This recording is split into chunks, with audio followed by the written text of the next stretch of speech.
Hello everyone, welcome back to another video. आप देख रहे हो डिकोड द लॉ और मैं हूं पापिया। आज इस वीडियो में मैं आपको बताऊंगी नार्को टेस्ट क्या होता है, लाई डिटेक्टर टेस्ट क्या होता है एंड इसी के साथ एक ब्रेन मैपिंग प्रोसेस होता है। ये सब कुछ चीज़ क्या है इस वीडियो में डिटेल में जानेंगे, क्योंकि रिसेंटली एक बहुत ही जो दिल दहला देने वाला जो मर्डर केस हुआ है, श्रद्धा मर्डर केस दिल्ली में, वहाँ पर ये जो नार्को टेस्ट है ये करने का अप्रूवल मिल गया है।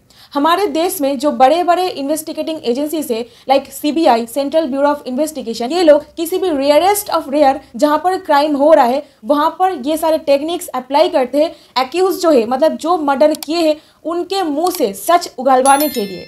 तो आइए जान लेते हैं कहाँ पर ये सारे टेक्निक्स अप्लाई किया जाता है। तो सबसे पहले देखिए, नार्को टेस्ट ये एक ऐसा टेस्ट होता है जहाँ पर कोई भी इंसान को एक पर्टिकुलर मतलब जगह पर एक मेडिकल प्रैक्टिशनर जो एक ऑब्जर्वर के रूप में काम करेंगे, उनके सामने पर इंजेक्शन दे करके, और जो इंजेक्शन दिया जाता है उसको ट्रूथ ड्रग बोला जाता है और वो है सोडियम पेंटोथल। ये जो एक ड्रग है इसको दे करके कोई भी इंसान का जो ब्रेन होता है उसको एक सेमी कॉन्शियस स्टेट में लेके जाया जाता है। सेमी कॉन्शियस स्टेट मतलब ऐसा एक स्टेट जहाँ पे एक इंसान पूरा इमेजिनेशन मतलब उनका कल्पना करने का जो एक स्टेट ऑफ माइंड होता है उसको भूल जाते हैं। जो उनके ब्रेन पर है वो उसको बता देते हैं। कोई भी फैब्रिकेट करना मतलब कोई भी चीज़ को घुमा फिरा के बोलना या फिर झूठ बोल देना का ये जो क्षमता होता है उनके अंदर से ये चला जाता है सोडियम पेंटोथल देने के बाद। और खास करके ये सारा जो प्रोसेस है ये पुलिस ऑफिसर वहाँ पर यूज़ करते हैं जहाँ पर क्रिमिनल एक मतलब सातिर दिमाग के है, वो कुछ भी उगलना नहीं चाह रहे, कोई भी सिचुएशन उनके ऊपर इफेक्ट नहीं कर रहे, एकदम अंदर से मतलब एकदम पत्थर बन गए हैं। At that point of time investigation करने के लिए और भी फर्दर जो एविडेंसेस है उसको रिकवर करने के लिए ऐसा टेक्निक्स को अप्लाई किया जाता है। और ख़ास बात ये है, ये जो पर्टिकुलर टेस्ट है कोर्ट इसको मानते ही नहीं है। और क्यों नहीं मानते हैं? और अगर कोर्ट मानते नहीं है दैट मीन्स व्हाट? इसका मतलब ये है जो इंडियन एविडेंस एक्ट है, मतलब हमारे इंडिया में जो सारे ऑफेंसेस होता है उसको प्रूव करने के लिए, कोर्ट में प्रमाण करने के लिए जो मेजर एक्ट है वो है इंडियन एविडेंस एक्ट। मतलब किसी भी चीज़ को अगर आप कोर्ट में इस्टेब्लिश करना चाहो, प्रूव करना चाहो, तो आपको इंडियन एविडेंस एक्ट के अंदर वो पर्टिकुलर चीज़ को लाना ही पड़ेगा एज एन एडमिसिबल एविडेंस, या फिर वो पर्टिकुलर फैक्ट उसको एक रेलिवेंट फैक्ट होना पड़ता है। और Indian evidence act narco test के बारे में एब्सोल्युटली साइलेंट है। यहाँ पर कोई भी प्रोविजन नार्को टेस्ट के बारे में बताया ही नहीं गया है और इसको कोर्ट भी एडमिसिबल नहीं करते हैं, क्योंकि हमारे जो संविधान है उसका आर्टिकल 20 क्लॉज 3 ये राइट अगेंस्ट सेल्फ इंक्रिमिनेशन के बारे में बात करता है। मतलब जहाँ पर कोई भी एक्यूज्ड कोई क्राइम किया है वो उस क्राइम को करने के बावजूद भी चुप करके बैठ सकते हैं। और ये क्यों? क्योंकि अपने आप को वो पूरी तरीके से डिफेंड कर सकते हैं, मतलब प्रोटेक्ट कर सकते हैं। क्योंकि हमारे इंडियन जो जुडिशरी सिस्टम है ना, ये मानता है एडवर्सरियल जुडिशरी सिस्टम। इसका मतलब 1000 क्रिमिनल को छूट दिया जाए बल्कि एक इनोसेंट आदमी को सजा नहीं होना चाहिए। और एक अलग तरीके से हम लोग इसको बोल सकते हैं कि जब तक कोई इंसान का क्राइम प्रूफ नहीं हो जाता है, गिल्टी प्रमाण नहीं हो जाता है, तब तक वो इंसान को एक इनोसेंट निर्दोष व्यक्ति माना जाता है। तो इसीलिए ये जो नार्को टेस्ट वगैरह है ये बोलता है दैट ये कोई इंसान का राइट टू प्राइवेसी जो पुट्टास्वामी केस में एक मतलब फंडामेंटल राइट का दर्जा दिया गया था, इसको वायलेट करता है। कोई भी इंसान का जो ब्रेन है वहाँ पर क्या चल रहा है आप वहाँ पर घुस करके देख नहीं सकते हो, पढ़ नहीं सकते हो। ये आपका जो प्राइवेसी है वहाँ पर एक वायलेशन कर देता है। और दूसरा चीज़ एक और, ये मेरा मानना है, जस्ट एन ओपिनियन, सपोज अगर ना करे कोई इंसान आके बोलता है चलो कोई जज का नार्को टेस्ट करवाते हैं, अगर ऐसा सिचुएशन अराइज हो जाता है तब ये नार्को टेस्ट मतलब इसका अब्यूजमेंट हो सकता है, तो बहुत ही मतलब एक डिफिकल्ट सिचुएशन अराइज हो सकता है।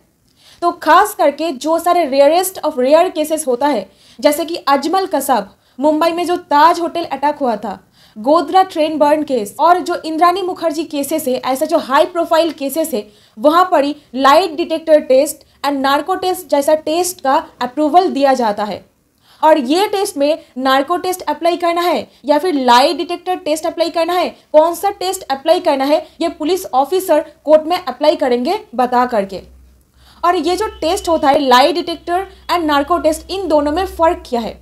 देखिए, नार्को टेस्ट में एक इंजेक्शन दिया जाता है ट्रूथ ड्रग का, सोडियम पेंटोथल, और लाई डिटेक्टर टेस्ट में जहाँ पर जैसा कि ईसीजी होता है ना, एक पॉइंटर्स लगा हुआ रहता है दिल में, दिमाग पर, वो अप्लाई किया जाता है। ब्रेन का जो मूवमेंट होता है, एक हलचल होता है, जो आपको पसीना आ रहा है या फिर नहीं आ रहा है, कोई भी चीज़ पूछने पर आपका धड़कन तेज हो रहा है या फिर नहीं, आपका दिमाग पर कोई एक्टिवेशन हो रहा है या फिर नहीं, आपका पसीना निकल जा रहा है, ऐसा कुछ मतलब जो मूवमेंट्स होता है, इसको नोट किया जाता है लाई डिटेक्टर टेस्ट में। जो पापा का थप्पड़ पीछे से पड़ता है, और अगर पापा आपसे पूछ रहे हैं दैट कोचिंग क्लास नहीं जा करके कहाँ गया था, वहाँ पर आपका हार्ट बीट तेज़ हो जाएगा, है ना। आपका हो सकता है पसीना भी निकल आए, क्योंकि सपोज़ आप उस दिन कोचिंग नहीं गए थे, किसी और जगह गए थे, तो अगर ऐसा पापा को पता चल जाए, जो धड़कन आपका तेज़ होगा, दैट मीन्स व्हाट, आपका शरीर में एक हलचल हो रहा है। ऐसा ही पॉइंटर्स को देख करके झूठ पकड़ने का ये जो टेक्निक है, इसको लाई डिटेक्टर टेस्ट बोला जाता है। और जो नार्को टेस्ट होता है, वहाँ पर सोडियम पेंटोथल का इंजेक्शन दे करके एक मेडिकल ऑब्जर्वर, मतलब एक डॉक्टर के अंदर पर एक्यूज्ड को एक सेमी कॉन्शियस स्टेट पर लेके जाया जाता है। सेमी कॉन्शियस मतलब जहाँ पर कोई भी इंसान उनका जो इमेजिनेशन करने का प्रोसेस, मतलब कोई भी चीज़ को कल्पना करने का प्रोसेस, ये खो बैठते हैं। मतलब तुरंत उनके अंदर जो सच है वो बता देने लगते हैं। जाने के लिए तुमको किसने तैयार किया? मेरे बाप ने। और ये सारा का सारा जो टेक्निक्स है, इसको कैमरा में रिकॉर्ड किया जाता है। और हैशटैग एंड ओपिनियन, मेरे को लगता है जो सारे हाई प्रोफाइल केसेस है, जैसा कि निर्भया केस और भी बड़े बड़े जो मनी लॉन्ड्रिंग केसेस है, वहाँ पर ये सीधा जो लाई डिटेक्टर टेस्ट वगैरह होता है ना, इसको एकदम लाइव टेलीकास्ट कर देना चाहिए। और ये क्यों, देखिए, अगर आप मेरे को पूछोगे क्राइम कहाँ पर होता है, समाज में होता है, राइट। और समाज को प्रोटेक्ट करने के लिए कौन है? कानून है। कानून प्रोटेक्ट करते हैं समाज को, ताकि और कोई क्राइम कमिट ना हो पाए। तो क्राइम अगेंस्ट होल सोसाइटी माना जाता है। अगर आपके फैमिली के साथ कोई ऑफेंस होता है, वो सिर्फ आपके फैमिली के साथ ही नहीं, वो मेरा फैमिली के साथ ऐसा हो सकते, ऐसा भी मान लिया जा सकता है। तो इसीलिए मेरे को लगता है ये सारा का सारा जो टेक्निक्स है, इसको तुरंत एकदम लाइव टेलीकास्ट कर देना चाहिए, ताकि समाज पर एक अच्छा मैसेज पहुंचे। 10 साल किसी को जेल में रख के फांसी का सज़ा सुनवाया जाए, उससे बेहतर अगर ये टेक्निक अप्लाई किया जाए, आई थिंक इंसान के अंदर थोड़ा सा भी डर पैदा होगा कोई भी क्राइम कमिट करने से। खैर, ये सिंपली एक ओपिनियन था। अभी जान लेते हैं ये सारे जो नार्को टेस्ट है, ये कहाँ से आया है। जब सेकेंड वर्ल्ड वॉर हुआ था, वहाँ पर हिटलर ये प्रोसेस को बहुत ज़्यादा यूज़ करते थे। मतलब ये सारे टेक्निक्स हिटलर का फेवरेट था, तो वहाँ से ये सारा कंसेप्ट चला आ रहा है। और ख़ास करके ये जो टेक्निक्स है, ये पुलिस ऑफिसर को कोर्ट में बताना पड़ता है आप कौन सा सच उगलवाने के टेक्निक काम में लगा सकते हो। सो एग्जाम्पल, जैसे कि श्रद्धा मर्डर केस में नार्को टेस्ट का जिक्र किया गया है। और ये क्यों? नार्को टेस्ट मतलब, जैसे कि मैं आपको बताई, एक इंजेक्शन डाला जाता है जो एक सेमी कॉन्शियस स्टेट में लेके चला जाता है। बट लाई डिटेक्टर टेस्ट में कोई भी इंजेक्शन वगैरह नहीं दिया जाता है, सिर्फ एक चेयर पर बैठाया जाता है और पॉइंटर्स शरीर में लगाया जाता है। तो यहाँ पर क्या हो सकता है, जो इंसान एक मतलब सातिर दिमाग वाला है, जो मेडिटेशन वगैरह, ध्यान वगैरह, योग करता है, वो इंसान बहुत तेज़ी से अपना जो माइंड है उसको 0.0 पर लेके चले जा सकते हैं। मतलब जिसको थॉटलेस स्टेट ऑफ माइंड, एकदम चिंता शून्य स्टेट पर लेके चले जा सकते हैं। तो अगर कोई इंसान खुद को एकदम 0.0 पर लेके चले जाएंगे, तो क्या वहाँ पर लाई डिटेक्टर टेस्ट काम करेगा? नहीं करेगा।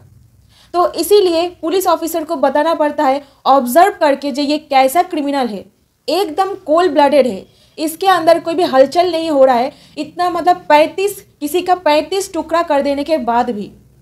तो इसीलिए पुलिस ऑफिसर यहाँ पर नार्को टेस्ट के बारे में मतलब जिक्र की है कोर्ट के पास। और अभी आती हूँ कहाँ पर ये टेस्ट को एडमिसिबल माना जाता है, मतलब कब ये टेस्ट को कोर्ट एक्सेप्ट कर लेते हैं। सपोज यहाँ पर आपको section 27 of the Indian evidence act को थोड़ा सा जानना पड़ता है। धारा 27 ये बोलता है कितना स्टेटमेंट जो पुलिस ऑफिसर को दिया गया है वो एडमिसिबल हो सकता है। तो जस्ट एन एग्जाम्पल, सपोज मैंने आपका मर्डर किया है और मर्डर करके जो चाकू है वो मैं किसी एक जगह पर गाड़ दिया है। सपोज मैं पुलिस को बताती हूँ हाँ मैंने ही मर्डर किया है, तो ये पर्टिकुलर जो स्टेटमेंट है इसको एडमिसिबल कोर्ट में माना नहीं जाएगा, क्योंकि ये माना जाता है दैट पुलिस ऑफिसर को जो स्टेटमेंट दिया जाता है वो थर्ड डिग्री अप्लाई करके या फिर डरा धमका करके लिया गया है, तो इसीलिए इसको माना नहीं जाता है। बट अगर ये कहा जाता है दैट मैंने ही मर्डर किया है बट ये जो चाकू है मैं वहाँ पर गाड़ दिया है, और अगर पुलिस वहाँ पर जा करके चाकू रिकवर करके लेके आ सकते हैं और कोर्ट में उसको प्रोड्यूस कर सकते हैं, वहाँ पर इसको एडमिसिबल माना जाएगा, क्योंकि चाकू तो बरामद हो गया है। तो यही एक रीज़न होता है दैट चाकू वो कहाँ पर छुपा के रखा है और पुलिस ऑफिसर्स को मिल भी जाता है, तब ये जो नार्को टेस्ट है ये वैलिड माना जाएगा कोर्ट पर। और one more thing, self incrimination का वायलेशन, मतलब एक इंसान जो डिग्निफाइड लाइफ जी सकता है इसको हार्म पहुंचाता है, क्योंकि आप किसी का प्राइवेसी पर घुस नहीं सकते हो। और ये जो पर्टिकुलर पॉइंट है इसका जो कॉन्स्टिट्यूशनल वैलिडिटी है इसको चैलेंज किया गया था Silvi versus state of Karnataka में। ये बोला गया था दैट थर्ड डिग्री तो पुलिस ऑफिसर अप्लाई करते हैं, बट ये एक सॉफ्ट थर्ड डिग्री है, मतलब हाथ नहीं लगा कर भी आप थप्पड़ मार सकते हो, ऐसा मतलब एक प्रोसेस। तो यहाँ पर ये जो सारा का सारा जो टेक्निक्स है यूनानिमसली सुप्रीम कोर्ट जजेस बेंच बताए थे दैट इसका एडमिसिबिलिटी नहीं है, कोर्ट इसको नहीं मानते हैं। बट अगर कोई सबूत उसके हिसाब से बरामद हो जाता है तब इसको डेफिनेटली वैलिड माना जाएगा। ये जो particular right against self incrimination है इसको सिर्फ और सिर्फ आर्टिकल 20 क्लॉज 3 पर ही नहीं, code of criminal procedure section 161 पर भी इसको एक जगह दिया गया है। तो उस हिसाब से जो इंसान कमिट की है कोई भी क्राइम, उनको खुद को प्रोटेक्ट करना ये उनका एक फंडामेंटल अधिकार बन जाता है। और खास करके ये सारा का सारा जो प्रोसेस है इसको कंडक्ट करवाने के लिए उनका जो सम्मति है, मतलब जो कंसेंट है उसको लिया जाना चाहिए। और ये कंसेंट लेना पड़ेगा कोई भी जुडिशियल मैजिस्ट्रेट के सामने, मतलब कोई भी जज के सामने ये कंसेंट देना पड़ेगा एक्यूज्ड को, जी हाँ मैं ये टेस्ट कंडक्ट करवाना चाहती हूँ। अगर कोई एक्यूज्ड अपना कंसेंट कोई जुडिशियल मैजिस्ट्रेट के सामने देते हैं तो इसका वेटेज बहुत ज़्यादा हो जाता है। कंसेंट लेना एक मैंडेटरी स्टेज होता है। सो आई होप आपको समझ में आया है। और इसी के साथ एक और छोटा चीज़ बता देती हूँ, brain mapping and brain fingerprint ये जो पर्टिकुलर चीज़ है ये भी है, इसको भी कोर्ट में मान्यता नहीं मिलता है। सो आई होप आपको समझ में आया है। अगर समझ में आया है एक लाइक एंड चैनल को सब्सक्राइब करना ना भूलिए। और अगर आप और भी डिटेल में नॉलेज अक्वायर करना चाहते हैं और ख़ास करके जो स्टूडेंट्स वो बहुत ही हाई फीस अफोर्ड नहीं कर सकते बट लॉ की ज्ञान चाहते हैं, तो आप मेरा ये कोर्स डेफिनेटली ज्वाइन कर सकते हो। यहाँ पर क्वालिटी एजुकेशन गारंटीड है, लॉ प्लस जुडिशियल का स्ट्रैटेजी आपको मिलेगा, प्लस PDF रेडी नोट्स है ये भी मिल जाएगा सिर्फ इतना अमाउंट पर। तो अगर आप ज्वाइन करना चाहते हो इंस्टाग्राम पर DM कीजिए या फिर आप मेरे को ईमेल भी कर सकते हो। सो मिलती हूँ नेक्स्ट वीडियो में।